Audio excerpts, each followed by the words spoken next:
Praise the lord. అందరికీ వందనాలండి. ఈ దిన వాగ్దానము అపోస్తలుడైనటువంటి పౌలు 1 తిమోతికి రాసినటువంటి పత్రిక 1వ అధ్యాయం 15వ వచనం.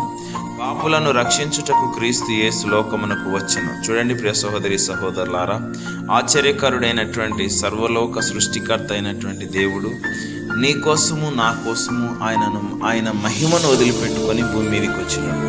అయితే ఆయన సన్నిధిలో ఉన్నటువంటి మనము, ఆయనతో నిబంధన చేసినటువంటి మనం ఏం వదిలిపెట్టినాము? మన జీవితంలో ఉన్నటువంటి ఆశలు, కోరికలు, పద్ధతులు, ఈ లోక సంబంధమైనటువంటి ఆచారాలు, వీటిలోనే మనము మగ్గిపోతున్నాం. మళ్ళీ నోటి మాటతో ఏమంటున్నామంటే యేసు నా దేవుడు అని చెప్పుకుంటున్నాం. అయితే నీ దేవుడైనటువంటి ఆయన ఏమి వదిలిపెట్టినాడు, నువ్వు ఏం వదిలిపెడుతున్నావు ఒకసారి జ్ఞాపకం చేసుకో. సో కాబట్టి మనం అందరం ఆయనకు సాక్షులుగా మార్చబడి ఆయన సన్నిధానంలో నిలబడతాం. Thank you God Jesus. అందరికీ వందనాలు.